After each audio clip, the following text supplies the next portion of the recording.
নমস্কার বন্ধুরা, আমি আবার একটা নতুন ভিডিও নিয়ে তোমাদের সামনে হাজির হয়েছি। আজকে আমি এখানে একটা 3D মহাদেব সেটাকে মোল্ডিং করে দেখাবো। এই মহাদেবটার সাইজ হচ্ছে 4 ফুট, দাঁড়িয়ে আছে এবং এর হাতগুলোকে প্রথমেই আলাদা করে আমরা কেটে নিয়েছি। কেটে নেওয়ার পর কী হয়েছে, আমি এটা টিন দিয়ে ফ্রেঞ্চ করেছি। যেহেতু অনেকটা বড় শিব, সেই জন্য মাটি দিয়ে ফ্রেঞ্চ করলে হতো না, সেই জন্য আমি এখানে টিন দিয়ে ফ্রেঞ্চ করেছি। এবং এটা টিন দিয়ে ফ্রেঞ্চ করার পর আমি এখানে প্লাস্টার গুলে ফার্স্ট কোটিং সেকেন্ড কোটিং দিচ্ছি এবং এরপরে আমি পার্ট দিয়ে এর উপরে দেবো এবং তারপরে সাপোর্টিং আমি বাঁশ দিয়ে এটাকে সাপোর্ট দেবো। তোমরা আমার সঙ্গে থাকো এবং পুরো ভিডিওটা দেখতে থাকো, এবং দেখতে থাকলে বুঝতে পারবে যে এত বড় শিপটা আমি কীভাবে পুরোটা ডাইস নিয়েছি এবং ডাইস নেওয়ার পর কীভাবে রিলিজ করেছি, এবং তোমরা দেখতে থাকো।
ফার্স্ট পার্টটা আমাদের হয়ে গেছে। ফার্স্ট পার্ট হয়ে যাওয়ার পর আমি তোমাদের একটু দেখিয়ে নিচ্ছি যে কীরকম হয়েছে। ফার্স্ট পার্টটা হয়ে যাওয়ার পর কিছুক্ষণ ছেড়ে রাখতে হয় যাতে ওটা শক্ত হয়ে যায়, এবং শক্ত না হলে কী হবে, আমি সেকেন্ড পিছনের দিকে আমি ওটা মোল্ডটা করতে পারবো না। সেই জন্য ফার্স্ট পার্টটা হয়ে যাওয়ার পর আমি কিছুক্ষণ আধা ঘন্টার মতো সময় দিয়েছি। সময় দেওয়ার পর সেকেন্ড পার্টটা পিছনের দিকে করার জন্য আমি এখানে দেখাচ্ছি।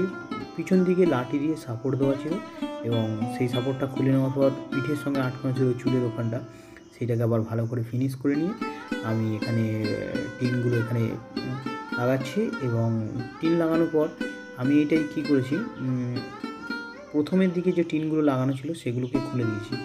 খুলে দেওয়ার পর কী হবে, জয়েন্টটা আমরা ফাইবার কাস্টিং যখন করব সেই জয়েন্টটা একদম স্মুথলি হবে এবং ভালো হবে। টিনগুলো থাকলে কী হয়, মাঝখানে একটা গ্যাপ হয়ে যায়, সেই জন্য আমি টিনগুলো এখানে খুলে নিয়েছি। খুলে নেওয়ার পর মাটির ঘোল মারার পর আবার যেরকমভাবে মোল্ড করা হয় সেরকমভাবে মোল্ড করব। তো তোমরা আমার সঙ্গে থাকো এবং পুরো ভিডিওটা দেখতে থাকো।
মোল্ডটা পুরোটা কমপ্লিট হয়ে গেছে। কমপ্লিট হয়ে যাওয়ার পর আমি এখানে 1 ঘন্টা রেস্ট রেখেছিলাম। 1 ঘন্টা রেস্টের পর কী হয়েছে, এটাকে আমি প্রথমে ছুরি দিয়ে কেটে লাইন আপটা বের করেছি।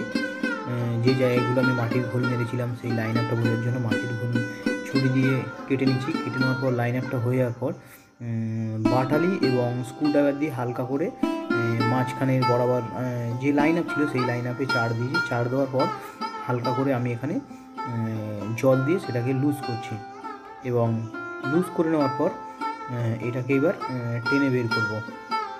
তো আমার সঙ্গে থাকো এবং পুরো ভিডিওটা দেখতে থাকো, পুরো মোল্ডটা কীভাবে বের হচ্ছে।